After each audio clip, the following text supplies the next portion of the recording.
Bias can masquerade as protocol. On a sun-blistered rural highway, two white deputies pull over a black woman in a silver rental, citing a missing plate. Despite a clear temporary tag in her rear window, she looks like any unremarkable traveler, ripe for intimidation. Deputy Kettering and Wilcox expect obedience. They have no idea she's a U.S. Army Lieutenant General, her silence masking decades of clandestine command. When her calm refusal to exit without cause leads to the drawing of a weapon, they unknowingly unleash forces that will upend their world in ways they can't yet imagine.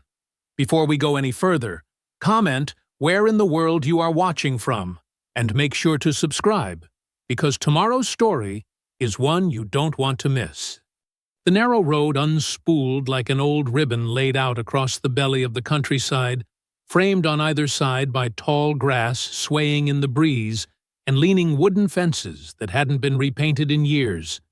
The air was warm, thick with the scent of dust, pine bark, and the sun-baked hush that came only after long stretches of untouched quiet.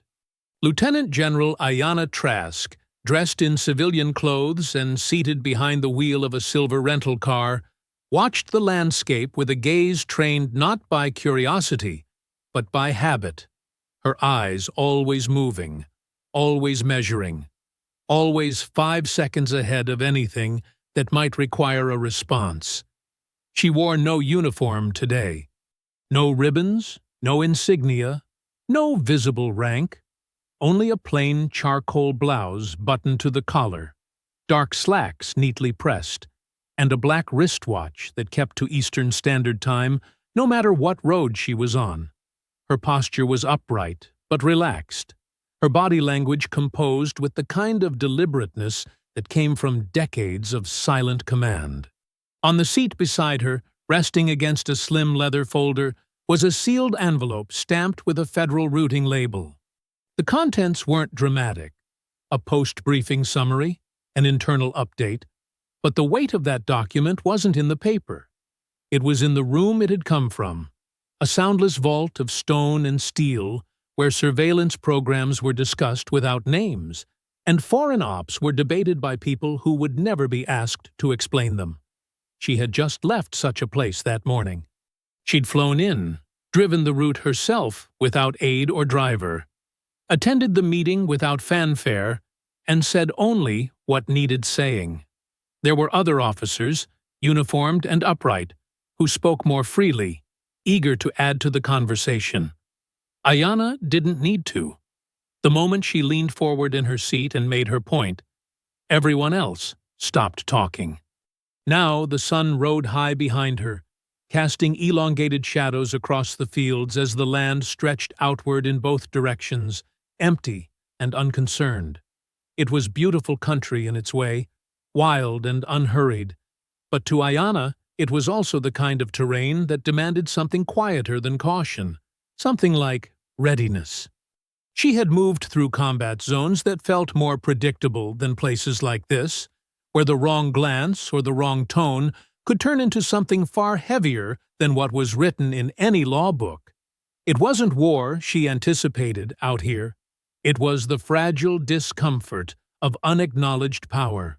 Her eyes moved to the mirror at the same moment the flashing lights appeared behind her.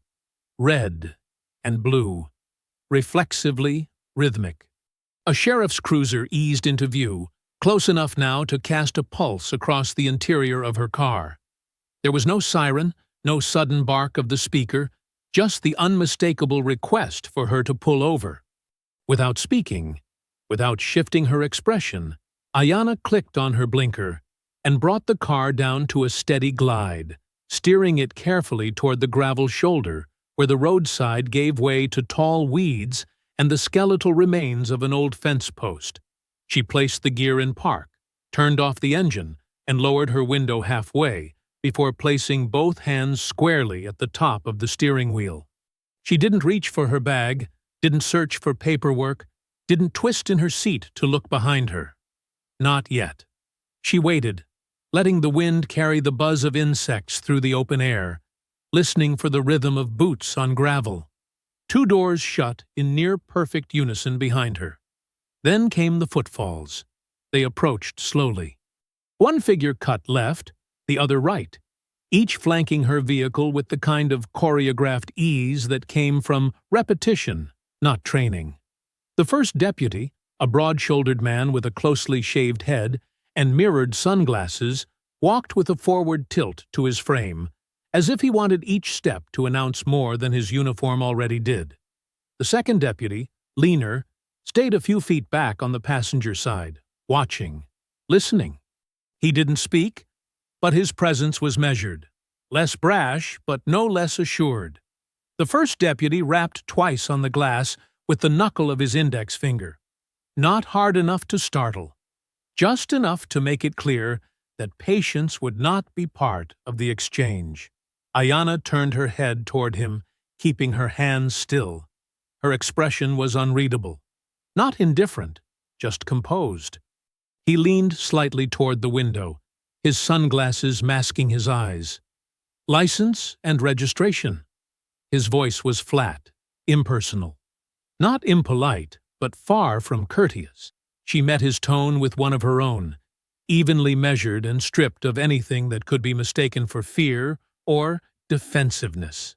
"Certainly, officer," she said. "May I ask the reason for the stop?"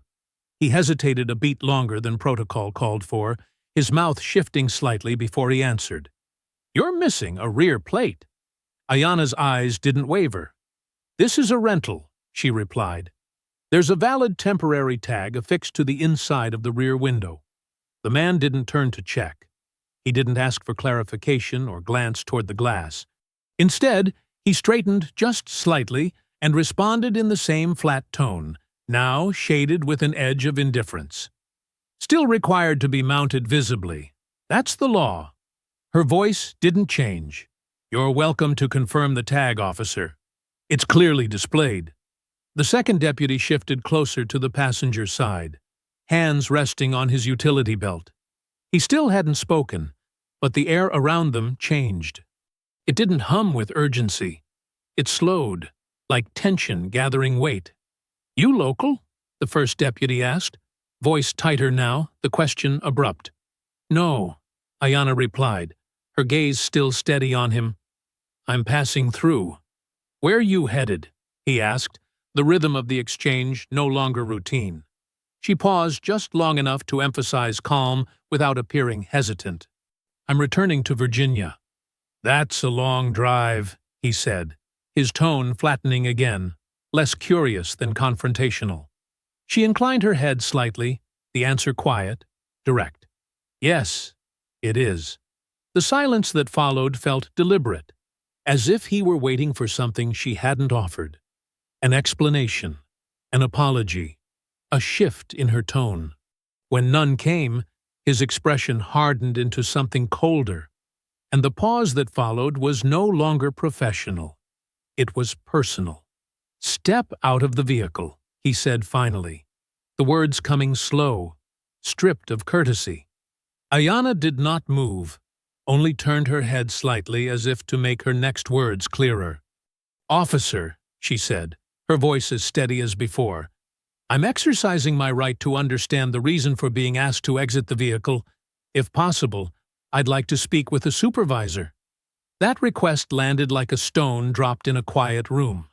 The second deputy finally shifted from the passenger side, taking a step forward, while the first deputy's posture stiffened noticeably. She had not raised her voice, had not leaned back or recoiled. She had simply spoken with the poise of someone who expected the law to be respected. And yet, it was that composure that seemed to press against something brittle in the deputy's pride. "You think you know how this works?" he asked. The question curled in something sharp. Ayanna didn't respond to that. She had already said enough. He took one step back from the door, not in retreat, but to reassert physical dominance, letting his hand settle deliberately close to the butt of his sidearm. The silence around them stretched taut, thinner than paper, thicker than air. Then, with a voice that no longer held the shape of duty, he delivered the final warning, not as a procedural necessity, but as threat. "Ma'am," he said coldly, his tone drained of all neutrality. "Step out now, or we make you." The moment hung there, suspended, as though even the surrounding landscape recognized the shift in tone and lowered its breath accordingly. The wind that had been moving lazily across the fields seemed to pause. The second deputy, still without having said a word, moved closer to the passenger side, his hand drifting with casual precision toward the clasp of his holster. The other one, the one still standing at her window, now leaned in and tapped the glass again, this time not with the knuckle of two fingers, but with the flat of his palm. The sound was louder, harder, a kind of punctuation that didn't ask. It told. Ayanna did not react to the noise. Her posture remained composed, her shoulders level, hands clearly displayed at the top of the steering wheel in the open afternoon light. The tap had not startled her, nor had the increasingly tense body language of the man outside her door. She had encountered men like him before, on borders, in negotiation rooms, at checkpoints built less on law and more on ego. There was always a moment when the uniform was no longer the source of power. It was the hand resting on the weapon that began to speak instead. She turned her head, slowly and deliberately, so he could see her face, see that she wasn't flinching, wasn't hiding, wasn't unaware. Her voice, when it came, was quiet but undeniably firm. "Officer, I've complied with your requests. The vehicle is properly tagged, my documentation is in order, and I've answered all of your questions. Unless there is a clear legal reason, I would prefer not to exit the vehicle until a supervisor arrives." Her words were smooth, polished, informed by years of training in how to speak under pressure without inviting escalation. But out here, on this quiet stretch of nowhere, where the air hummed with heat and unchecked authority, that very restraint became its own kind of provocation. The deputy stiffened slightly at the mention of procedure, his jaw tightening just enough to betray the irritation that had been steadily building since the moment she spoke her first word. In his world, cooperation meant submission, and anything less than that read as defiance.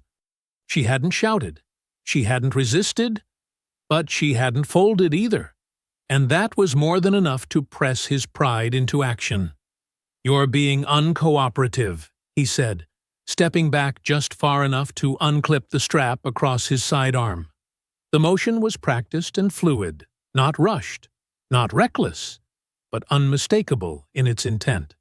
His hand hovered close now, the leather creaking faintly under his thumb, as though the weapon had been waiting to be needed all along. On the other side of the car, the second deputy, Wilcox, had begun to move as well. He rounded the rear of the vehicle with slow, deliberate steps, his gaze fixed ahead but not searching. He didn't glance at the rear window, where the temporary registration tag sat clearly affixed and entirely legal. He didn't pause to check the paper, didn't reach for his radio, didn't call it in.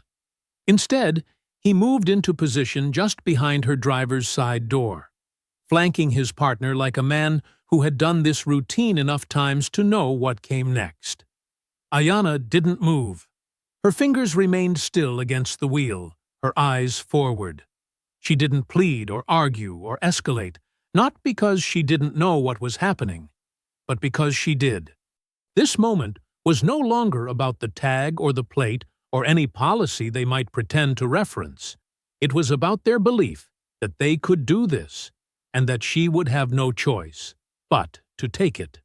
Without another word, both deputies moved in at once. Kettering reached for the door handle and yanked it open with a force that made the hinges strain. The sun poured into the driver's seat, sharp and sudden, as his shadow fell across her lap. Wilcox stepped in almost immediately behind him, both men acting not as officers resolving a legal issue, but as men seizing control from someone who had dared to speak, like she had the right to be there. Ayanna was pulled from the car in a rush of motion that was fast but never uncontrolled. Their movements were too confident, too routine, to be improvised. Kettering gripped her left arm and twisted it behind her back, while Wilcox caught her right wrist and pulled downward, forcing her upper body to bend at the waist. Her knees hit the gravel with a sharp impact, and she felt the edge of stone pressing through the fabric of her slacks. One palm scraped along the coarse dirt, while the other was shoved into a cuff before she could even react. Not that she tried to. She didn't resist. Not in any way they could use. She didn't tense her shoulders or stiffen her spine. She allowed the weight of their hands, the force of their pressure, the insults muttered under breath to roll off her like water on iron. Her breathing remained slow. Her eyes remained open. And through it all, she said nothing. The sound of the second cuff locking into place rang louder than their footsteps, louder than the breath that escaped from their chests when they realized she wasn't fighting back. Kettering leaned in, close enough for her to hear the rasp of his voice above the cicadas. "Should have just done what you were told." She didn't answer. She didn't give him the satisfaction of fear or fury. Instead, as her cheek pressed into the gravel, she focused on what mattered. The badge number on his chest, 62117, and the vehicle ID painted just above the cruiser's rear fender, Unit 6A92. She noted the placement of their weapons, the callousness of their grip, the indifference in their execution. It was all recorded, not on any body cam, those would malfunction, she was certain, but inside the quiet archive of her mind. They hoisted her to her feet, her arms pinned behind her body dusted in gravel and silent defiance. Neither man looked her in the eye. Neither man asked who she was. She didn't offer it. And as they led her to the back of the cruiser, she kept her gaze on the horizon, already calculating how long it would take for this moment to begin unraveling. The cruiser's back seat was cramped, the hard plastic bench molded in a way that discouraged comfort and conversation alike. The cuffs bit into her wrists where they'd been fastened too tightly, the metal pressing into her skin with each slight shift of movement. The cabin smelled faintly of sweat, old vinyl, and whatever lingered from whoever had last been in the same seat. The air conditioning barely registered, as though even the vehicle itself considered her undeserving of relief. Neither deputy spoke as they drove. The road ahead stretched out in silence, broken only by the low hiss of tires rolling across coarse asphalt. Ayanna sat still, her back slightly tilted to accommodate the rigidity of her arms behind her. Her posture was not one of defeat. It was endurance, the kind that required no expression. She studied the route through the narrow grille between the seats, noting landmarks, road signs, the twist of the turn just before they pulled into a cracked lot behind a building whose windows glared with yellowing fluorescence. She did not ask where they were taking her. She already knew. Inside, the routine began.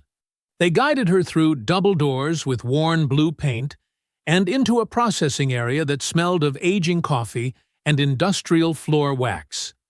The woman behind the intake desk glanced at her with passing curiosity, then looked back at her screen, uninterested in asking why a woman with no visible struggle marks, no visible drugs, no screaming protest, and no ID was being processed like someone caught stealing copper wire in the backwoods. No questions were asked, not by the deputies, not by the clerk, not even by the sergeant who signed her in. Her fingerprints were taken, her wrists uncuffed, and her belongings, a leather wallet with sanitized ID, an unremarkable key, and a federal-issued burner phone, were placed in a plastic tray with a barcode she never heard them scan. The fluorescent lights overhead flickered once. Behind her, one of the deputies, Kettering, muttered under his breath as he removed his gloves. Another one, thinking she's above the law. The line wasn't meant for anyone in particular, but it was said loud enough to be heard by all. No one laughed, but no one challenged it either. Ayana stood quietly as her photograph was taken. Her posture did not falter. The camera flash barely registered. She was walked through another set of doors, this time into the cold, tiled corridor of a holding cell block. The hallway was quiet, the kind of sterile silence that swallowed sound. No questions, no calls, no options offered, no demands made. She had never once asked for a phone call, had never offered her name beyond the basic ID card handed over hours earlier. The name on that card, Elena Frost, was valid, if not real. The identity had been carefully constructed for situations like this, woven through enough federal systems to appear authentic, yet designed to dead-end the moment anyone tried to dig deeper. The deputy escorting her seemed almost bored by the lack of resistance. "You don't talk much, do you?" he said, though the words came out like a statement more than a question. She looked straight ahead and said nothing. The cell door clicked behind her, closing with a dull finality that would have rattled someone less prepared. The cot was narrow. The walls were concrete, painted over in institutional beige.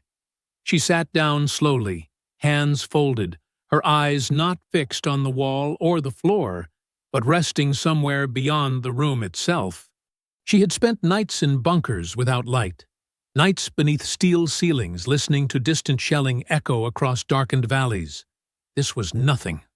This was quiet. Hours passed in pieces. A shift changed. A second. Voices moved past the hallway outside, hushed and low. No one came to check on her. The system didn't need to.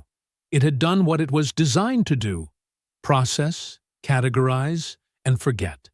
She listened to the rhythm of the vents, the mechanical hum of surveillance that might have been real or imagined, and let her body stay perfectly still. Not out of submission, but control. Her stillness had purpose. It always had. Eventually, the door clicked again. She was led back through the corridor, this time without commentary. The deputy in charge of her release barely glanced at the screen in front of him. He spoke to someone on the phone as he signed off the paperwork, nodding at something Ayana couldn't hear. The only word she caught was clear. And even that came with the shrug of someone who didn't care why a name turned up clean. Only that it did. No one asked her if she needed a ride. No one offered water or paperwork or a folder stamped with instructions. She was simply handed her belongings in a plastic bin, wallet, phone, keys, and walked back through the same doors she had entered under restraint, this time unshackled and unspoken to. Kettering was in the hallway outside the intake room, arms crossed, posture loose, face unreadable. He looked at her as she passed, but not with recognition, only that familiar tightness that clung to men who expected consequences and didn't find them. She passed him without pause, without a word. Wilcox stood near the parking lot, his gaze lingering on the cruiser, then on her. He didn't speak either. He simply watched as she walked across the gravel to where her car had been towed and quietly returned by someone during the night. The keys clicked smoothly into the ignition. The engine turned over without hesitation. She settled behind the wheel with the same steady hands she'd held on the wheel hours earlier, her spine tall, her breathing measured. No questions asked. No identification confirmed. No supervisor called. Just silence. She drove away slowly, the tires crunching against gravel before finding pavement again. The early morning light stretched long across the road ahead, the horizon wide open and waiting. She did not look back. Morning settled over the sheriff's department in uneven streaks of light that filtered through the narrow front windows, cutting across dusty surfaces and revealing fingerprints on glass that hadn't been cleaned in weeks. The scent of burnt coffee hung low in the air, mingling with the faint tang of boot polish and old paper. Inside the bullpen, monitors buzzed quietly and keyboards clacked in uneven rhythms, the early shift unfolding with the dull inertia of a routine too old to be examined. At first, it was small. A flicker here, a missing entry there. The arrest report for the previous night didn't register in the digital system. Kettering clicked through the interface, then refreshed, then tried again. Each time, the screen returned with the same vague error. Entry incomplete. Submission blocked. He muttered something under his breath, loud enough for Wilcox to hear from the next desk over. Wilcox glanced over the top of his monitor but said nothing, his own screen reflecting a separate issue. His internal email inbox had begun rejecting outbound messages with strange formatting errors he hadn't seen before. The kind of thing IT always blamed on the user. But he wasn't doing anything unusual. At least, not today.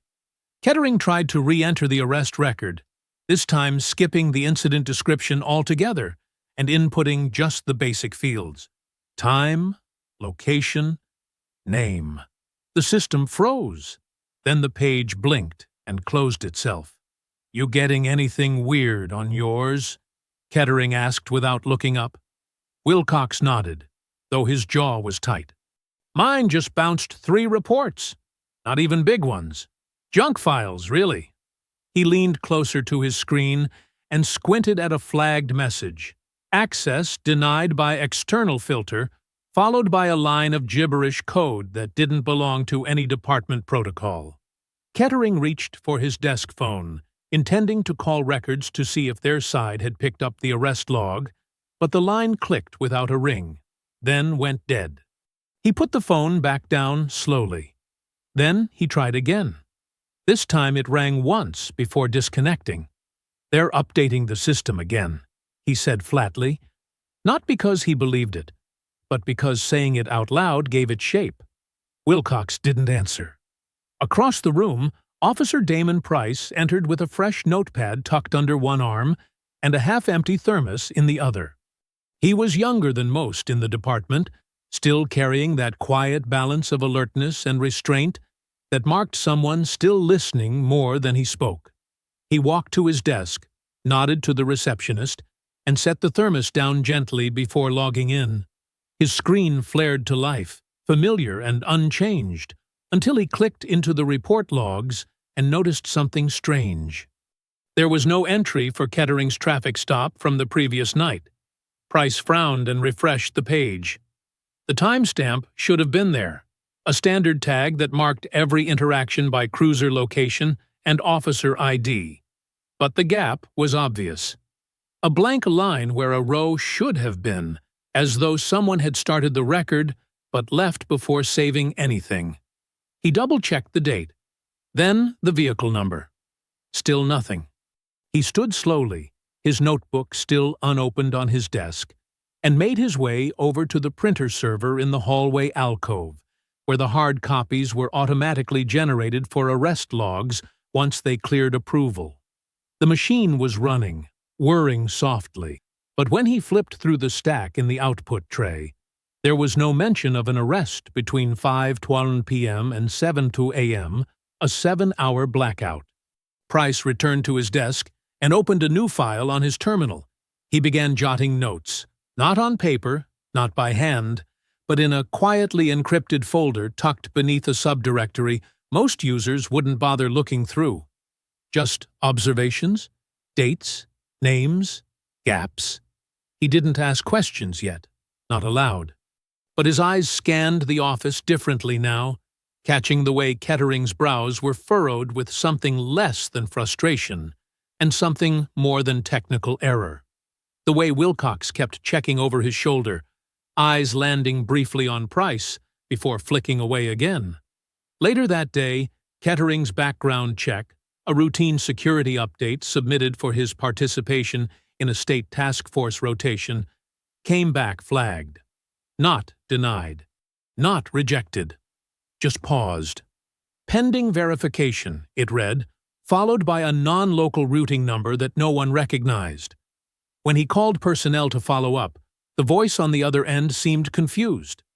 "There's no reason it should have stopped there," the woman said. "It didn't even hit the flag protocol. It just rerouted." Kettering's voice dropped. "Rerouted to where?" "I don't know. she said. "It disappeared after the first scan. System says it was redirected for clearance review, but that's federal, not ours." He hung up and stared at the handset for a long moment before standing and walking out of the room. Wilcox didn't follow. Back at his desk, Price finished typing a summary of the discrepancies. No timestamp for the booking, no intake video logged, no cruiser dash footage assigned to the record number. He had seen plenty of errors in this system, but never all at once, never overlapping in a way that erased a full arrest from every internal log. He saved the document. Then he copied it to a second folder and encrypted it again. If anyone was watching, he made sure they saw only a young officer typing up routine notes, maybe writing a report, maybe planning a call. Just another quiet day in a quiet office. But inside his mind, something had shifted. The system wasn't broken. It was being pushed. And someone, somewhere above their pay grades, was already pushing back. The morning sun filtered through the vertical blinds like a spotlight no one had asked for, laying thin stripes across the department's report room where the fluorescent lights always buzzed slightly louder than anyone wanted to admit. Inside, the hum of tired conversation and hollow keystrokes was broken only by the occasional muttered curse from a printer that hadn't worked properly since the last election. Officers moved with the slow, sluggish pace that marked paperwork days, when the hours were longer and the stakes felt low, at least on the surface. But something was different today. The email came in just after 9 a.m., its subject line stripped of urgency, masked in the careful language of internal review. Request for supplementary materials. Body cam footage. Incident report. Number 54107. It had been addressed to Wilcox, but the CC field had included the sheriff himself, as well as the regional internal affairs liaison. The request was specific, narrowed to the time frame of the previous night's traffic stop and the immediate aftermath. It named both deputies and cited the cruiser unit by its vehicle number, 6A92. Wilcox stared at it longer than necessary, as if hoping it would disappear if he refused to blink.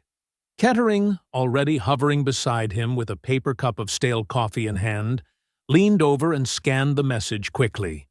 He didn't say anything at first, only took a long sip, and looked away toward the evidence room door, where a single red light blinked above the server cabinet. "They're just fishing," he said finally, though his voice carried none of its usual bravado. "Probably a mistake." Wilcox didn't respond. He clicked the internal drive link attached to the report log, trying to retrieve the video feed from his body camera. The screen loaded slowly, then stopped. A system error popped up in an off-gray box. File not found. Access denied. He tried again, this time searching through the raw footage log manually by timestamp. There was something there. A partial file, marked as corrupt, the duration listed at just under 11 seconds. No audio, no visual, just static. Beside him, Kettering folded his arms and leaned in. "Where the hell's the rest of it?" "I don't know," Wilcox muttered, clicking through nested folders, his face tightening with each failed attempt. "It was there. I remember syncing it. I watched the upload finish." "Then you did it wrong," Kettering snapped, the words sudden and louder than necessary. Heads turned from two desks down. "You always rush through the sync. I told you to check the confirmation." Wilcox turned to him, his tone low but taut. "I checked it. You saw me. It was there last night." "Well, it's not there now," Kettering shot back. "So either the system's broken, or you screwed it up." Neither man said anything for a long moment, each staring at the screen as if silence might conjure an answer. The partial clip was useless, a flicker of static and half a timestamp, with no visual ID, no ambient sound, no image of the suspect, just digital noise that might as well not exist. Worse still, Kettering's own feed wasn't missing. It was marked as pending review, but locked behind a restricted file status they didn't recognize. It had a federal prefix, not state, not local. That fact made them go quiet again. In the hallway outside the admin wing, Officer Damon Price passed by slowly, a fresh case file in one hand and a flash drive tucked into the palm of the other. He didn't linger, didn't glance toward the open door, where the tension crackled between the two senior deputies. But he heard enough. The raised voices, the clicks of frustration, the unmistakable sound of men watching something slip out of their control and trying not to admit it. He returned to his desk and sat down, opening the drawer to his right and sliding the drive into place beneath the loose paper tray, where it clicked into the department's USB port beneath the surface lip. He opened the backup tool he had installed quietly weeks earlier, a local archive folder that copied report logs, timestamp inconsistencies, and file deletion histories with every new entry. It wasn't official. It wasn't even standard. But it worked. He began pulling down the records that had been altered in the past 24 hours. 6 files marked as modified, 4 marked incomplete, and 1, the body cam file from Unit 6A92, listed as force deleted by restricted user ID. He made a note of the UID hash string. Then he saved it again, locally and off-site. Across the country, the halls of a concrete security annex in Northern Virginia ran cold and silent under the weight of reinforced glass and badge-locked doors. Ayanna sat in a briefing room with no windows, a cup of untouched coffee in front of her, and a single screen alive with rotating displays, encrypted intel fragments, redacted transcripts, operation logs.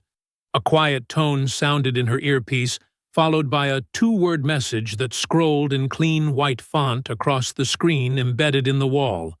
Phase Y complete. She didn't react, didn't smile, didn't nod. She closed the folder in front of her, slipped the sealed packet into her shoulder bag, and stood. Back in the sheriff's department, Wilcox stormed out of the report room, his face unreadable. Kettering stayed behind, muttering to himself and staring at the screen as if it might offer him a way out. In another part of the building, Officer Price pulled the flash drive from his terminal, slipped it back into his pocket, and closed the screen with a slow, practiced movement. The gaps were growing now, but someone was watching everyone. The address listed on the release forms led them to a cul-de-sac at the edge of the county line, where the pavement grew thin and the houses wore the same tired architecture: low roofs, peeling paint, and yards that sloped with neglect. The house itself was one of those ranch-style shells with a faded blue door and a dry hedge curled around a porch that hadn't seen a broom in weeks. The mailbox leaned toward the road like it had given up trying to stand straight. Kettering sat behind the wheel, one hand tapping the steering column, the other clenched in his lap. Wilcox stared through the passenger window at the house's front step, his face locked in a squint that failed to find anything out of place, because the place was already empty. They'd driven here on instinct, on the gnawing feeling that something had slipped out from under them. "You think she's still here?" Kettering asked, though his tone already carried the answer. "No," Wilcox said, opening the door and stepping out. He moved up the driveway, slow and methodical, eyes scanning for movement through the cracked blinds. There was no car, no curtain twitch, no mail by the door. No sign of anyone having lived there recently. He knocked anyway, more out of habit than belief. No answer came. Kettering joined him a moment later, standing just behind the porch rail. "You sure this is it?" Wilcox nodded once. "It's the address on file. Matched the release form." They stood there in silence, side by side, both staring at a house that offered no explanation. "Could be fake," Kettering muttered. Wilcox didn't argue. He was already thinking it. A tag that didn't check. A name that didn't flag. A report that disappeared. a file that wouldn't open. He reached for his phone, stepping off the porch with the vague urgency of someone who didn't want to say what he was about to do. He opened his contact list and scrolled until he reached a name marked only as JT, Clearinghouse. The man who picked up spoke with a tired rasp, the kind worn in by years of state-level clearance handling. "This is Wilcox. I need to run a confirmation through the firewall," he said quietly, glancing toward Kettering to make sure he was still out of earshot. Name came up blank on a routine stop. Full prints, no hits. Said she was Elena Frost. There was silence on the other end. Then, "You have her DOB?" Wilcox rattled it off. "Hang on," the voice replied. A soft clicking followed. A moment passed, then another. When the voice returned, it was different, flatter, more mechanical. "We're not showing anyone by that name matching that print set. No match on birth date either." "You sure you scanned her?" "Yes." "Well," the voice said, hesitating, "her file didn't vanish. It was never visible." Wilcox paused. "Meaning?" "Meaning," the voice continued. "She's not in our system. Not on paper. Not in the index. If you tried to pull her up anywhere outside your internal log, you'd hit a wall. You were routed off automatically. I'm not supposed to say this, but if that happened, someone upstream wanted it that way. She's got shielding on her identity. Real shielding. Above my clearance." The call ended without a goodbye. Wilcox lowered the phone slowly, looking down at the sidewalk like it might offer him clarity. It didn't. That night, far from the shadows of the small-town sheriff's office, the sterile lighting of a federal complex washed across glass conference walls and polished floors that smelled faintly of paper and steel. Inside one of the rooms, Ayanna sat opposite Director Caney, whose expression never changed, not even as the final report on her desk flashed complete. The folder sat open between them, the contents clipped and sealed under layers of classified routing slips. He watched her for a moment longer before speaking, his voice as calm as hers had been on that roadside hours earlier. "They moved as expected," he said. "No surprises in protocol. No escalation outside projected thresholds." "They broke their own threshold," she replied, her hands folded lightly on the table. "With no provocation." Caney nodded. "That's what makes it usable." She didn't nod in return. She just waited. He tapped a pen once against the folder. "Are you ready to initiate full reversal?" Her answer was immediate. "Yes." Outside the door, two analysts walked by without glancing into the room. One held a tablet marked with a live routing key for 3 active review points. The other carried a sealed envelope headed to Cyber Intelligence Command.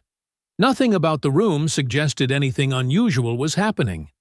That was the point. Reversal wasn't about chaos. It was about silence, recalibration, removal.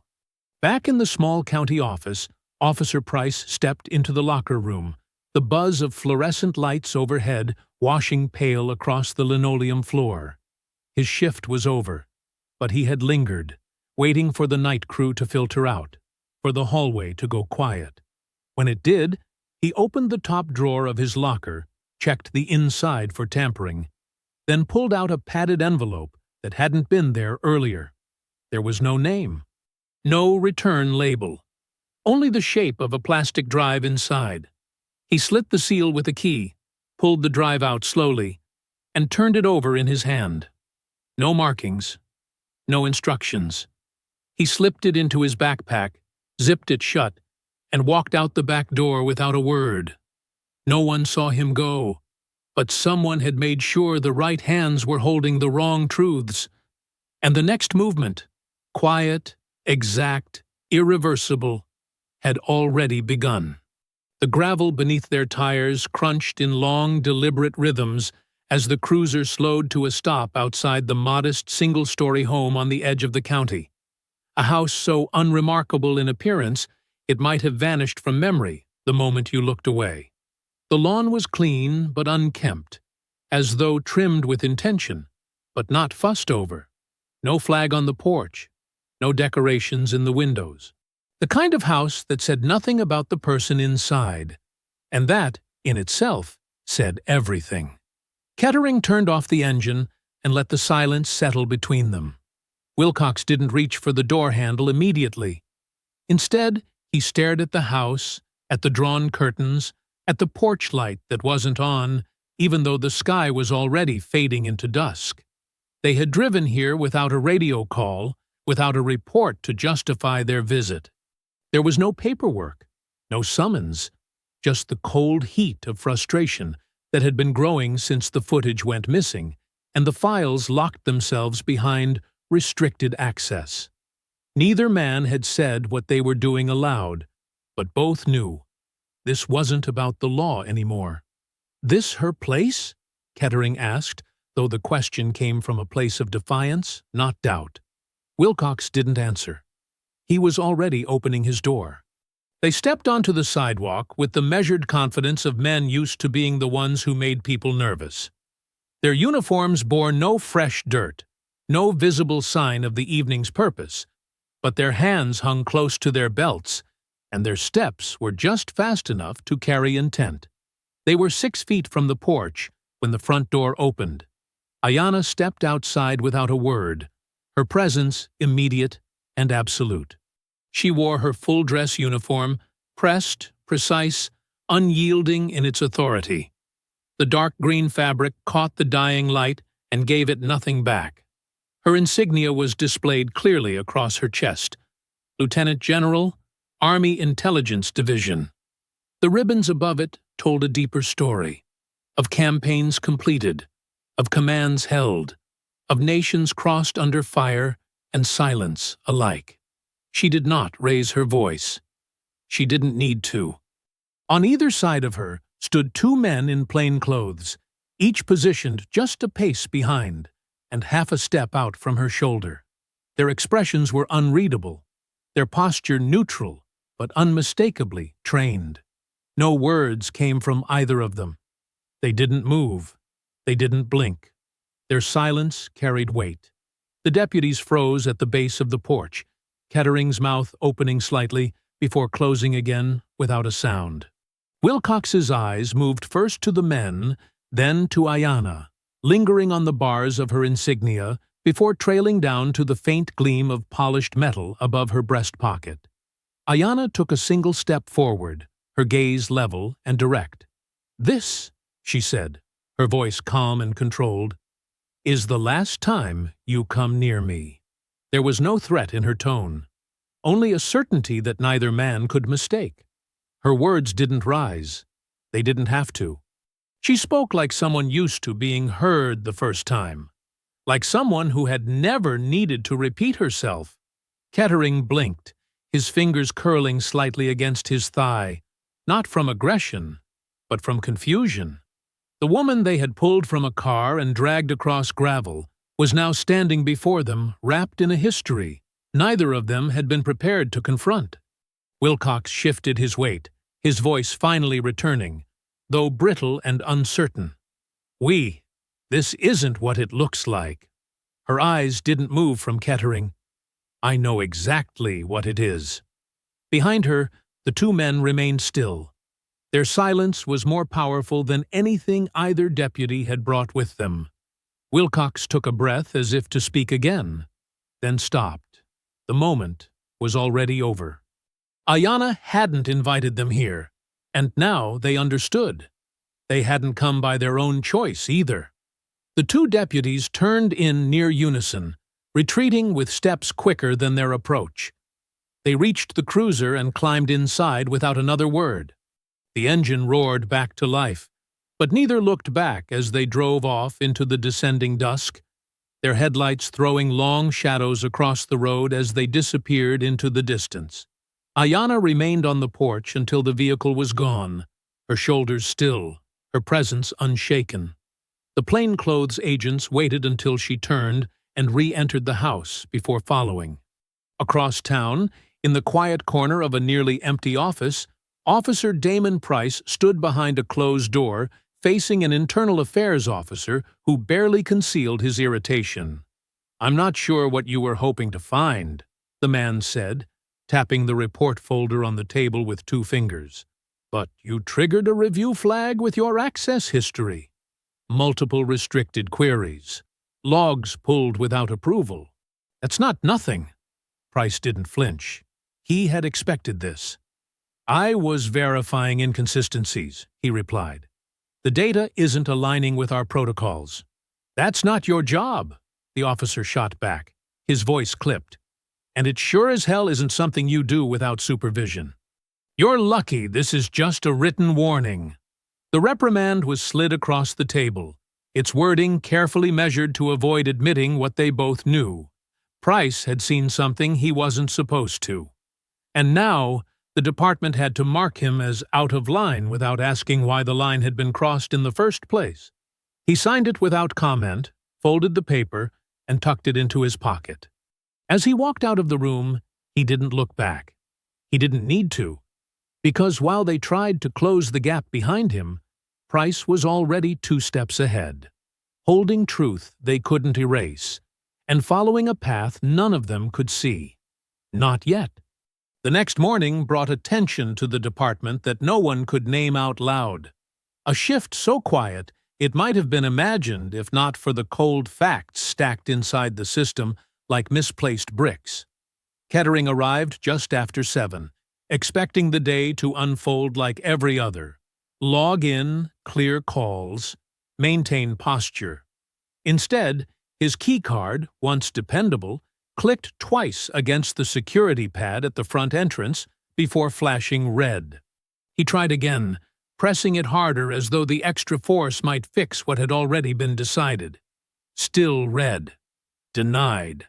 He knocked on the glass, and the desk sergeant buzzed him in manually, his voice crackling through the intercom with a hesitation Kettering hadn't heard before.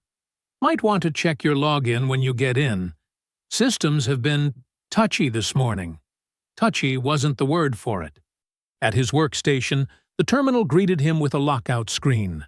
Not expired credentials, not a forgotten password, but a full access restriction stamped with a 3-letter clearance code he didn't recognize. It didn't ask him to reset anything. It didn't even give him the option. Just a sterile gray message box that said, "Administrative lock. Contact Security Administrator." Below that, the text flickered once before resolving into a number he didn't dare call in front of anyone else.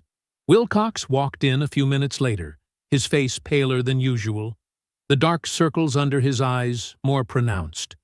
He didn't speak as he approached his desk, didn't even glance at Kettering, just sank into his chair and opened his email like a man waiting for confirmation of something he already knew. What greeted him wasn't subtle. 5 notifications blinked in his inbox, each from a different department node. Internal audit, vehicle assignment review, body cam retention request, 2 labeled with vague incident protocol check-in headers. The timestamps were consecutive, each one marked as escalated, each one tied to a date they both recognized. He opened the first. It cited his missing footage.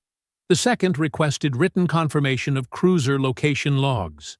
The third, a digital signature from the State Evidentiary Board he hadn't dealt with in years. But it was the 4th email, short, unsigned, and marked with a classification tag outside local jurisdiction, that made his stomach turn.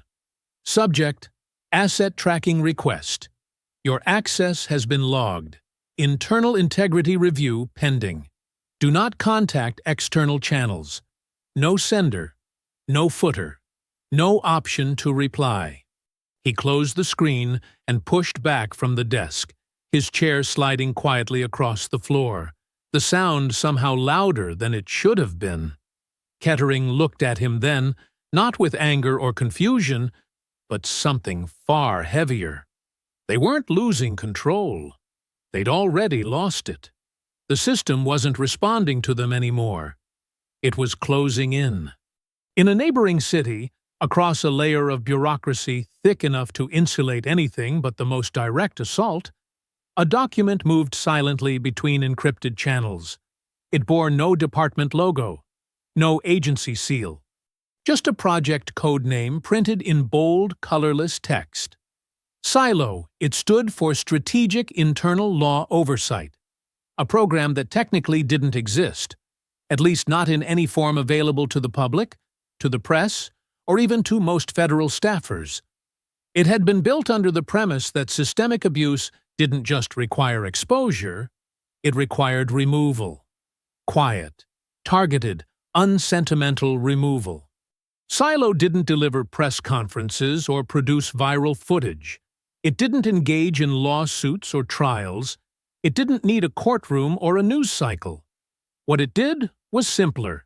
It collected patterns, built profiles, and erased problem actors before the rot reached the root. Not through violence, not through spectacle, through silence, through structure. Through systems that bent themselves inward until the weight collapsed, the corrupt from inside out. Ayanna had not been caught in the system. She had been sent by it.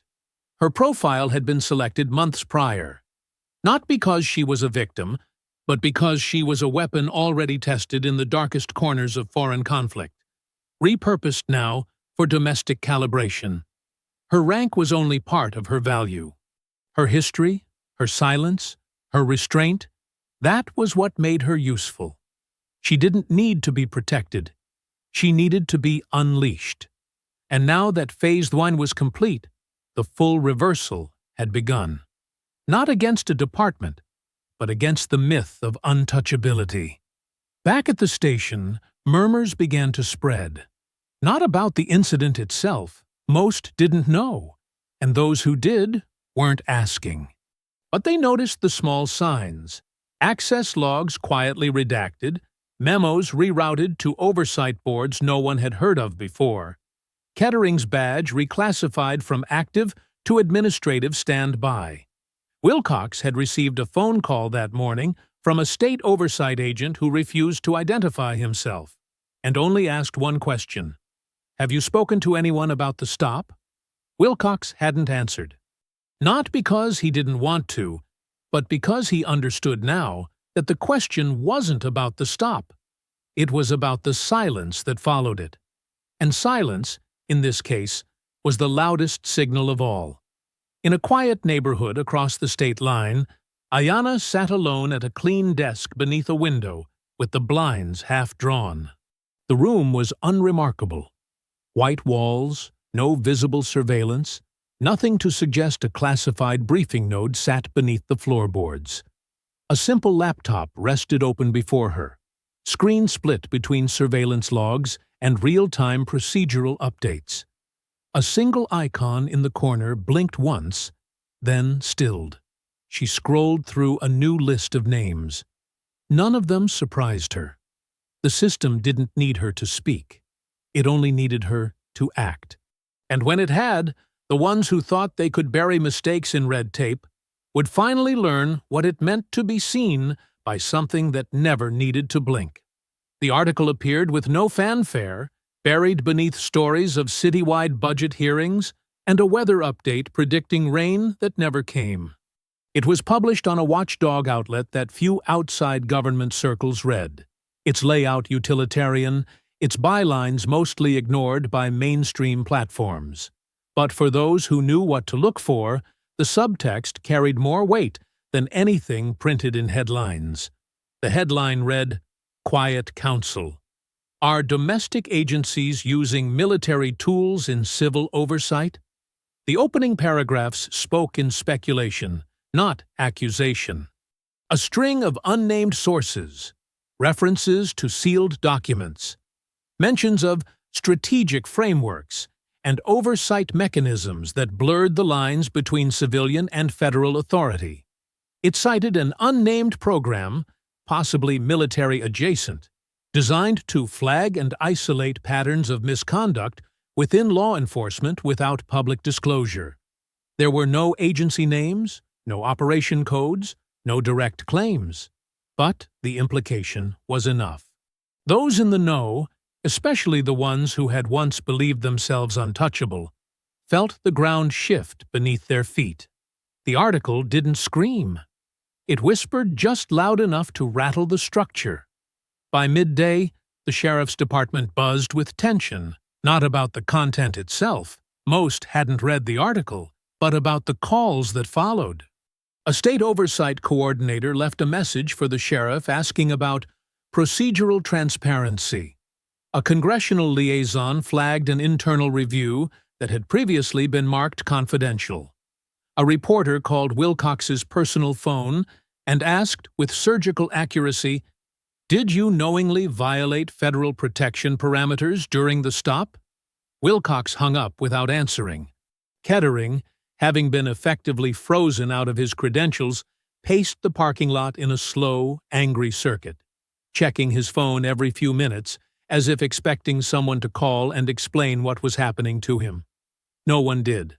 Behind a desk tucked into the corner of the records wing, Officer Damon Price opened a sealed envelope that had arrived in his inbox during the lunch lull.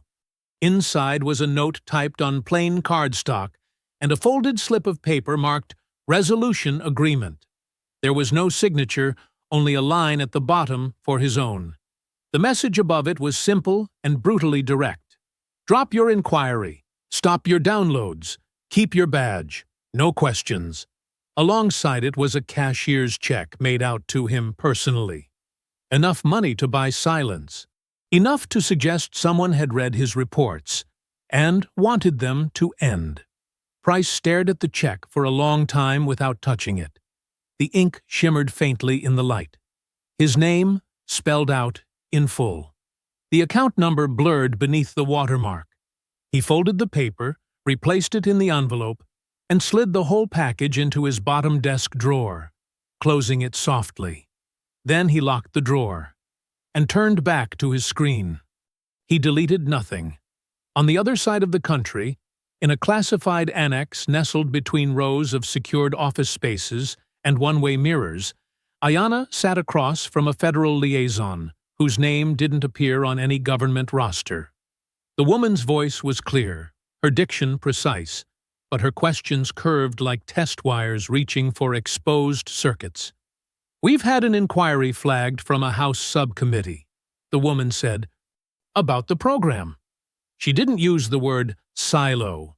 Ayanna didn't blink. It was inevitable. They're calling for a policy freeze. They want all Phase 2 assignments reviewed for legality. "They can review what they're allowed to see," Ayanna replied. The liaison paused. "And the part they're not allowed to see? We'll do what it was designed to do." The woman across from her studied her face for several seconds, then folded her hands atop the manila file she hadn't opened once. "There are concerns about operational ethics." Ayanna leaned back slightly, not as a retreat, but to draw a line. There were no concerns about ethics when officers broke the law in daylight.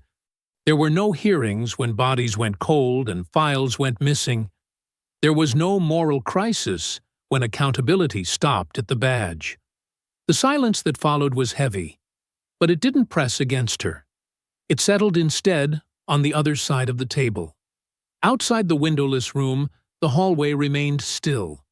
A wall of photos displayed personnel who had rotated through clearance positions over the past 3 decades. Not one of them looked back at you. Later that afternoon, Officer Price received another envelope. This one had no letter inside, only a drive, a duplicate of the one he'd hidden, but marked with a timecode index and a file tree that hadn't been in the original. Someone had added context. Someone higher up wanted him to keep going. He plugged it in quietly, checked the source tags, and saw the classification key tied not to the department, but to the Department of Defense. The footage he watched next didn't just show Ayanna being pulled from her car. It showed the stillness in her hands, the precision in her breath, the way she cataloged everything without saying a word. And in the corner of the footage, near the tail light of her rental vehicle, was the faint, unmistakable glow of a tracking tag. Military issue, invisible to anyone without thermal scope access. She hadn't just been stopped, she had been placed. And now, the cleanup had begun. Price backed up the footage, saved it to 3 separate drives. labeled each copy under a different name. He didn't know where this was going. Not yet. But he understood something now. Silo wasn't theoretical. It wasn't an overreach. It was a test that had already passed. The backlash would come. The oversight committees would posture. There would be noise. But noise wasn't a threat to something built to move through silence. Kettering sat in his car at the edge of an industrial lot just off Highway 9, a place where the skeletal remains of half-built warehouses leaned into the wind like old men too tired to stand. The last light of the day was starting to bleed into the edges of the sky, casting the cracked pavement in a dull bronze hue that caught every oil stain and rust fleck like a photograph half-developed. The space was deserted except for a few wind-blown scraps of cardboard and the distant whine of a semi braking on the far-off overpass. It was the kind of place people used for transactions they didn't want traced, just outside the county line, surrounded by nothing, with the perfect amount of plausible deniability. Inside his car, Kettering had been sitting for over an hour. The engine was off, windows cracked just enough to let the fading heat seep in. Though it didn't seem to bother him, he hadn't touched his drink. Something amber in a plastic cup he picked up from a gas station 3 towns back. It sat in the cup holder, like an unused alibi. His thumb hovered over the screen of his phone, the message thread open and glowing faintly against the fading light. At the top of the screen, a name stared back at him. Marcus Venn, capital ledger. He had hesitated before typing the message, and then again before sending it. The man was no friend, no ally, just a voice with reach and a history of diving into places where he wasn't supposed to be. That made him dangerous, but also necessary. The message had been simple. Off record. Need to talk. Something happened in the department. Federal-level cover-up. Real story. No politics. Venn responded faster than expected. How soon? Followed by, send the address. Kettering did. He chose the lot specifically for its absence. It had no streetlights, no cameras, no neighbors, just dust and memory. He sat there now, waiting, glancing at his side mirror every few minutes, as if it might catch the flicker of headlights long before his eyes did. But Venn never came. Not in 20 minutes. Not in 40. Not even after the last streak of daylight disappeared, and the wind changed direction, pushing the smell of fertilizer from a nearby field across the lot. Kettering checked his phone again. The message thread was gone. Not deleted. Gone. No contact name. No conversation. When he tried to re-enter Venn's secure address, it bounced with a foreign error code he didn't recognize. He refreshed the page. Tried again. Nothing. Back in his home 2 hours later, Kettering sat at his desk and pulled up one of his lesser-known media tracker sites, an aggregator for internal newsroom moves. He hadn't used it in years, not since his brother-in-law had tried freelancing for a political rag out of North Carolina. There it was, buried in a sidebar no one would notice unless they were looking for it. Marcus Venn, investigative columnist with the Capital Ledger, has accepted an overseas assignment effective immediately. All inquiries will be redirected to editorial staff. No send-off article, no farewell, not even a sign of where he'd gone. Just a neatly folded disappearance tucked behind polite press language. Kettering didn't move for a long time. He just sat there, one hand resting lightly on the desk, while the other curled slowly into a fist. Across town, Wilcox had returned from a short grocery run to find 2 vehicles he didn't recognize parked down the street from his house. They weren't black like in the movies, nor were they flashy enough to attract attention. Just bland, mid-sized sedans with state plates and tinted windows dark enough to swallow faces. At first, he didn't pay them any mind. He grabbed the bags from the back seat, made his way up the steps, and unlocked his door with the practiced ease of someone who didn't yet know he was being watched. It wasn't until he went back out to move his car that he saw them again. Still there, still dark, still silent. When they finally approached, they didn't knock. They didn't introduce themselves. They walked up the porch in coordinated silence and presented a sealed document with no visible agency letterhead. A woman with salt and pepper hair and an ID badge that looked wrong in all the right ways handed it to him. Her eyes were unreadable. Her tone was distant. "This is a federal seizure order," she said without inflection. "Cross-agency review. Items listed will be retained indefinitely."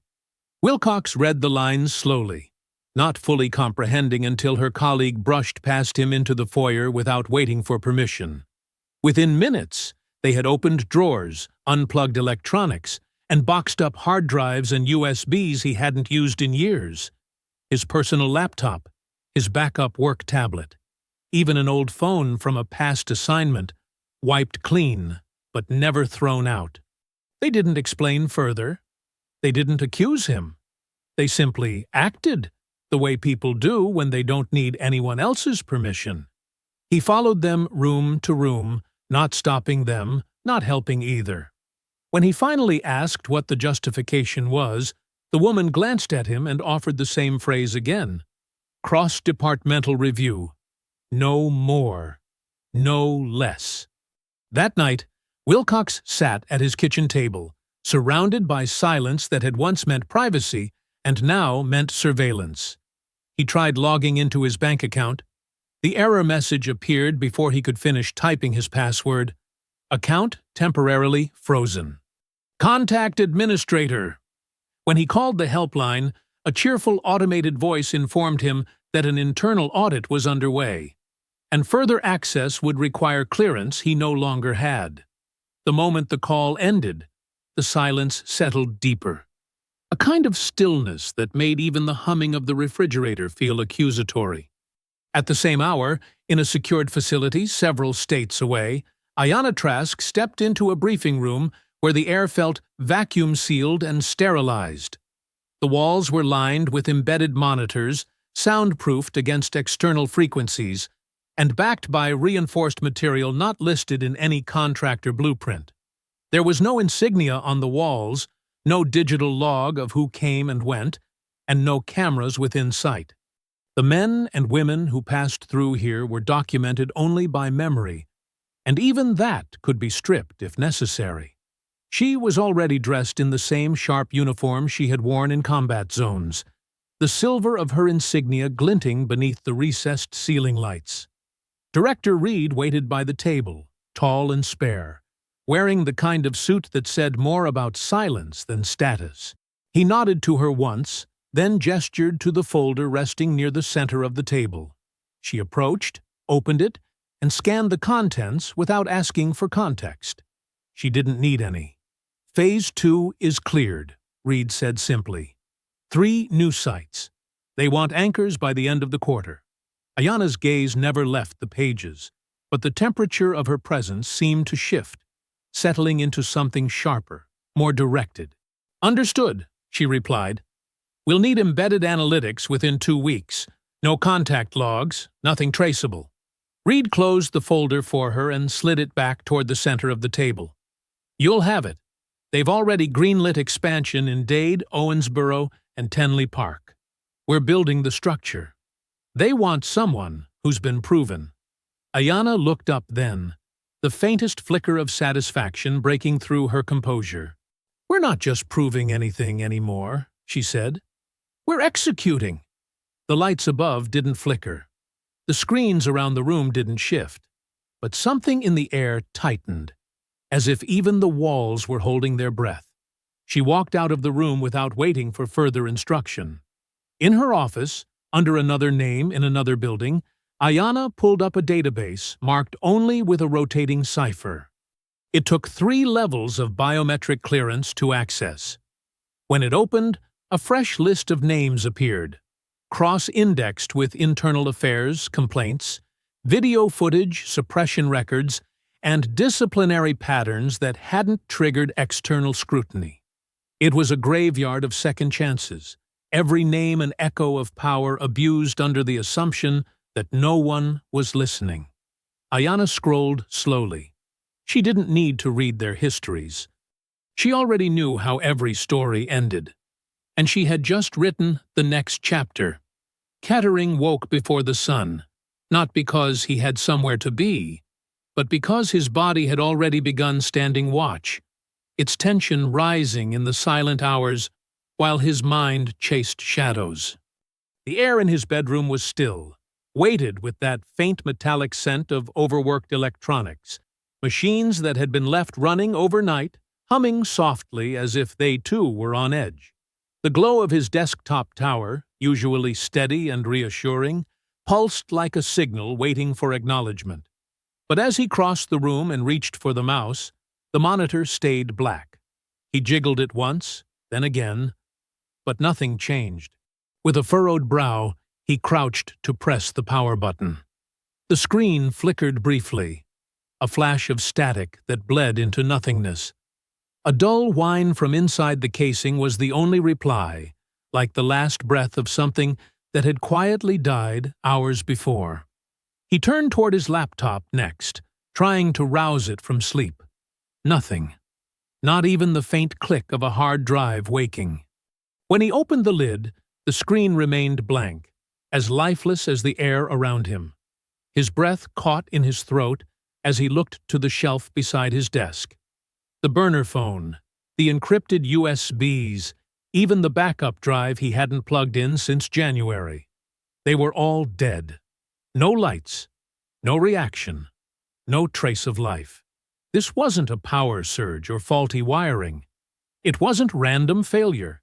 It was extraction, precision erasure.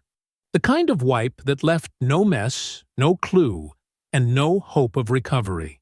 Someone had ghosted his digital footprint with the kind of finesse that didn't come from the public sector. And as that thought crystallized in his mind, he realized the deeper implication. They were no longer trying to cover something up. They were punishing the idea that he had tried to reveal it. He moved toward the corner of the room, knelt beside a loose floorboard, and reached for the slim folder he had sealed there months ago. Inside were copies of what he had salvaged, the first draft of his report, a transcript of Wilcox's side comments after the arrest, and the redacted call logs that had always felt too clean. He slid the board open and reached inside. The folder was gone. His spine stiffened. He stood, turned, then froze. The front door exploded inward with a sound like thunder cracked open. The air filled instantly with shouted commands and blinding white beams from high-powered flashlights. They moved fast, 6 of them, maybe more. No warning, no knock, no warrant announced, just coordinated entry, practiced hands and boots, stomping through a life that had already been erased. He didn't move. There was no point. When the arms grabbed him, twisting behind his back, he didn't resist. When his chest hit the floorboards, splinters biting into his cheek, he didn't ask questions. The ones who came weren't there to answer. As they hauled him upright, his hands cuffed tightly behind his back, someone read out a charge, legal, airtight, and freshly unsealed, tampering with a sealed domestic abuse case under active review. He almost laughed. He remembered that case, remembered refusing to reclassify it as a misunderstanding because the woman's testimony had been too clear, her injuries too precise. He had documented it carefully, preserved everything. Back then, they had thanked him for his thorough diligence. Now they were using it to put him in a cage. The cruiser ride was quiet. The officers didn't speak to him, and he didn't speak to them. He watched the sun rise through the barred rear window, a dull orange smear against a horizon that no longer offered promise. By the time they reached the processing station, the media had already moved on. There was no story now, just a case number and a man who no longer had access to his own defense. Back in Washington, Ayanna stood before a new map.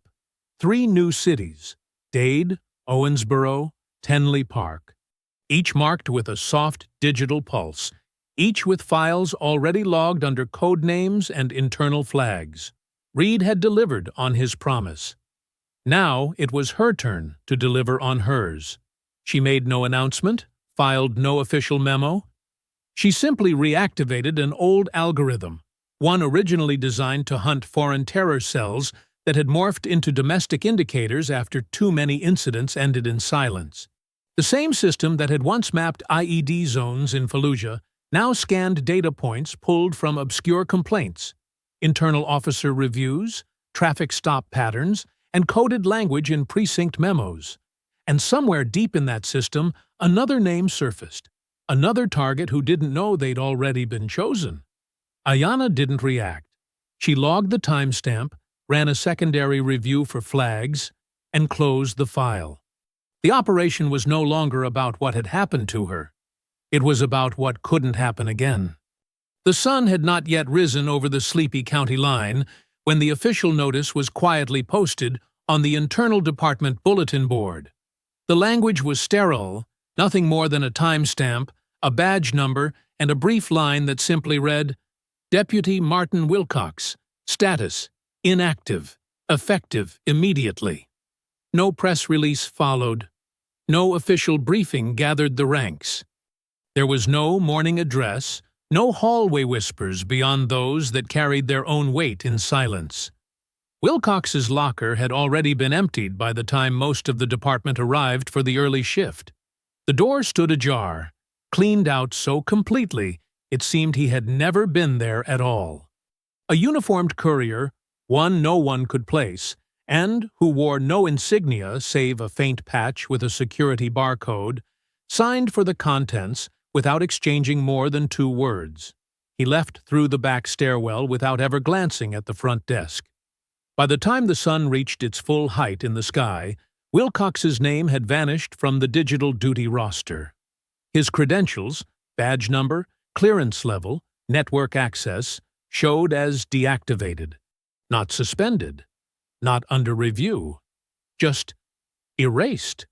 The internal affairs system simply redirected anyone searching for his file to a blank screen with a placeholder note. Request denied. Code level authorization required. No charges were announced. No detainment location was disclosed. The chatter died faster than it rose, as though whatever had reached out and plucked Wilcox from his post had also stolen the collective breath to ask where he'd gone. At home, hours later, Officer Damon Price stood in the narrow entryway of his duplex, staring at the envelope in his hands. It was unmarked, folded from thick ivory stock that didn't feel like mail so much as a message. There was no return address, no postage, not even a seal. Just his name written in sharp black ink across the front. He had retrieved it from his mailbox instinctively, not thinking much of it until the weight shifted in his fingers. He closed the door softly behind him, peeled off his jacket, and set the envelope on his desk beside his untouched dinner. His eyes didn't leave it as he pulled out the chair and sat down. The room around him was quiet, his living room light casting long shadows over the carpet. The TV still paused from earlier when he'd abandoned the news out of disgust. Price picked up the envelope and opened it slowly. Inside, cushioned against the heavy paper, was a single bronze coin, solid, smooth-edged, about the size of a silver dollar. He turned it over in his palm, noting the faint tarnish around the edges and the deep engraving in the center. On one side, an eagle perched on a pedestal without inscription. Its wings weren't fully spread, not in flight, but extended just enough to suggest readiness. On the reverse side, one word was stamped clean into the metal. Silo. There was no letter, no context, no explanation. But the meaning struck him with absolute clarity. This was not a reward, not a thank you, not even a warning. It was an acknowledgement. He had been seen. He had been measured. And whoever had sent this coin knew exactly how far he had gone, and how far he was still willing to go. Price leaned back in his chair, the coin resting in the center of his palm, its cold metal anchoring the thoughts beginning to churn in his mind. The footage he'd found, the gaps in the arrest logs, the way internal systems had begun subtly shifting around names like Kettering and Wilcox, all of it pointed to something far larger than a rogue traffic stop. Something embedded. Something strategic. Now, one of the men involved was gone. And Price, without ever calling a number or forwarding a file, had been contacted. He took a deep breath and closed his fingers around the coin, feeling its weight press against his skin. He didn't know what came next, not exactly. But he knew this was not over. And somewhere in the dark corridors of an unlisted office, behind closed doors where the names of officers and civilians alike were arranged into patterns no public court would ever see, another list was already updating. Wilcox was no longer on it, but Price was. The highway bent gently around the curve, the edge of the shoulder tapering into an open sweep of land that looked nearly identical to the one Ayanna had driven across months before. The same leaning fences remained, still unpainted and half swallowed by weeds, the same stretch of open sky pulling low over the horizon with a kind of quiet that never asked for attention. Her hands rested loosely on the steering wheel, fingers relaxed, yet her posture retained the stillness of control, not born from ease but from preparation. It wasn't vigilance, not anymore. It was what remained when vigilance had become second nature, when one no longer questioned whether they were being watched or targeted, but instead moved with the calm assurance that if something were to come, they would already be halfway through their response before it fully arrived. The road hummed beneath the tires of the silver vehicle, familiar now, not because it was welcoming, but because it had already betrayed her once. Still, no tension passed through her jaw, no checked glances into the rearview mirror, no trace of apprehension in the way she carried her presence inside the space. The days of instinctively bracing for a second patrol unit to crest the bend behind her were over. Nothing followed. There were no radio bursts echoing from somewhere just out of sight, no casual intimidation pacing her speed from 2 lanes back, and no eyes watching from a cruiser's glare. This time, the road stayed clean behind her. At the mile marker where it had all changed, she signaled and turned without hesitation, the gravel rising beneath her tires with the same dull crunch as before. The only difference now was the meaning behind the act. Then it had been the sound of surrender, forced, involuntary, demanded by voices louder than protocol and more arrogant than law. Now it was a sound of return, not for closure, not even for memory, simply for presence, for ownership, for the quiet that followed when silence had been earned rather than imposed. She pulled into the rest stop without slowing her rhythm, the turn fluid, unbroken, and parked beneath the shadow of the same rusted shelter where months earlier she might have hesitated. She left the car running, engine barely audible beneath the wind brushing through the high grass. Across the lot, beside a black SUV with tinted windows and no plates, stood Reed, dressed in plain clothes that made him look like someone forgettable, which meant everything about him was deliberate. He didn't wave. He didn't approach. He waited.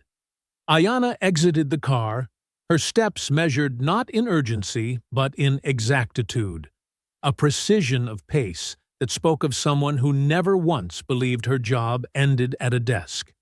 She joined him beneath the shelter, the wooden slats of its roof creaking faintly above them, the smell of pine, dust, and something warm and electric in the air, the kind of scent that drifted through static just before a storm.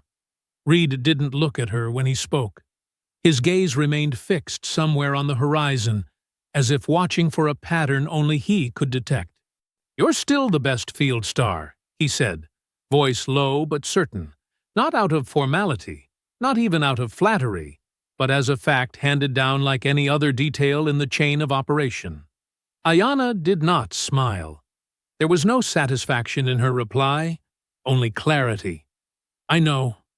Her eyes stayed forward, fixed beyond the lot, beyond the roadside, even beyond the moment. There was no ego in her response, just the acknowledgement of what had always been true. She had not been tested in that roadside takedown. She had been deployed, and now that deployment had ended, not in headlines, not in indictments, not in trials, but in removals so clean they would never be connected to her name by anyone who didn't already understand how power truly moved. Behind them, several states away, the last loose ends of the incident were being swept and boxed beneath layers of clearance that could not be pierced without consequence. James Kettering remained in a secure holding facility where even the guards assigned to his block rotated out before they could ask too many questions. His court date, if it ever arrived, would be postponed indefinitely, always pending, always scheduled for a later review, buried in the bureaucratic molasses of domestic misconduct investigations that never reached the surface. Martin Wilcox had been disappeared with more subtlety. His detainment had not registered on any standard enforcement watch list. The local press hadn't caught wind, and even his own family had received no notice, no visit, not even a call. The story, as it would be remembered by those who knew nothing of what had truly happened, would quietly suggest that he had burned out, resigned early, maybe even fled something he couldn't explain. No one would say blacklisted. That word didn't exist in the lexicon of polite departments. But inside systems that didn't use words at all, only access points and gate codes, his name had been struck through like a corrupted file. There had been no need for revenge, no need for spectacle, only execution. Reed finally turned his eyes toward her, but his voice carried something else now. Not briefing tone, not protocol, but intent. Another stop this week. Different jurisdiction. Same pattern. She glanced sideways, not in alarm, only in recognition. What triggered it? He pulled a folded note from his coat pocket, passed it to her without elaboration. Temporary tag. Officer-initiated questioning. Right before the escalation, the system flagged the vehicle. Silent redirect went out. Supervisor ordered disengagement. Incident closed in 97 seconds. Ayana unfolded the paper and skimmed it. The name on the report didn't matter. Not in the way the absence of follow-up did. There had been no takedown, no need for escalation. The system had done its work.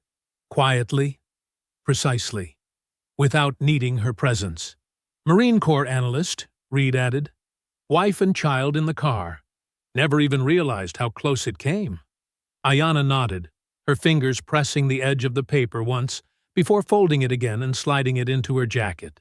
Her thoughts had already moved on, not away from the incident, but through it, forward to the next node in the growing lattice of embedded surveillance, interagency flags, and algorithmic checks designed not to profile, but to protect. Not in theory, in practice. And in her pocket, the coin remained where it had always been. Bronze, cool, weighted with purpose. She didn't need to take it out to feel it. She didn't need to see its words stamped into the surface to remember what it meant. She turned and walked back to her car without another word. Behind her, the rest stop remained empty, wind brushing once again through the slats above Reed's head as he returned to his vehicle. There would be another meeting, another city, another node to calibrate. But not today. Today, the road stayed clear. And someone else, somewhere else, who had once believed their badge made them untouchable, had just been reminded that there were systems now watching systems, ones that didn't blink, didn't warn, and didn't wait for permission. The room where Ayana Trask sat bore no signs of urgency. There were no flashing screens, no maps pinned to the walls, no red lines threading across regions with flagged activity. It was a space built not for decisions in motion, but for finalization, for conclusions signed, sealed, and archived. Her posture hadn't changed since she entered. Her back remained straight, her expression as composed as it had been months ago on the side of a dirt road lined by failing fences and indifferent trees. The difference now was that the mission had completed its arc, not because it had faded or because public notice had been taken, but because what needed to be removed had been erased with surgical precision.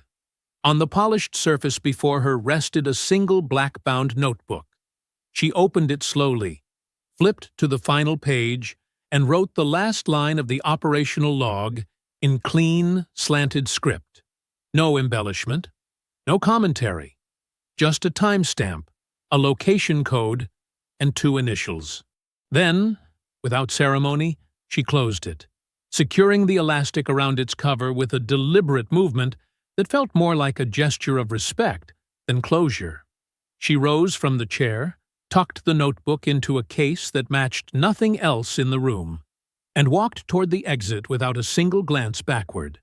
Later that week, in a hearing held behind 3 layers of security and attended by no more than 12 individuals with clearance codes etched into military servers, Silo was presented, reviewed, and approved for permanent deployment. There were questions, of course, cautious voices warning about precedent, oversight, and long-term transparency. Ayanna answered everyone, not with passion, not with pleas, with data, with precision, with unflinching truth that had no need for interpretation. Silo was not a theory. It was a proven operation, and it was now no longer temporary. 10 more cities would follow. The team was already assembled. Field assets were live. The learning algorithm embedded into the core had evolved past its initial protocols, now capable of real-time pattern recognition drawn from suppression patterns, falsified stop reports, unfiled body cam activations, and dozens of other indicators that most departments never thought to encrypt. Silo didn't seek justice by reacting to violence. It prevented it by exposing corruption before it could metastasize. Yet beneath the structure, Ayanna had played her own game. She had always known there was a leak. The moment the timing of a back-end systems flag didn't match the data logs during Phase 1, she had started her own silent assessment. Not every betrayal was born of hatred. Sometimes, the most dangerous ones were born of ego. Her leak had been a rising star, impressive credentials, eager recommendations, fluent in every acronym of reform. But Ayanna had learned long ago that ambition unmoored from discipline was the most efficient way to sabotage an operation from within. So she let him in. She gave him access. Access to curated logs, fabricated site maps, even dummy operations designed to elicit questions he couldn't resist asking. Every file he pulled had been built for him. Every anomaly he flagged had been placed in his path. And when he finally shared what he believed was the damning core of Silo's existence with an outside source, Ayanna had already ensured that the story would collapse under its own falsified details. The publication that received it issued a quiet retraction 2 days later, citing compromised digital integrity.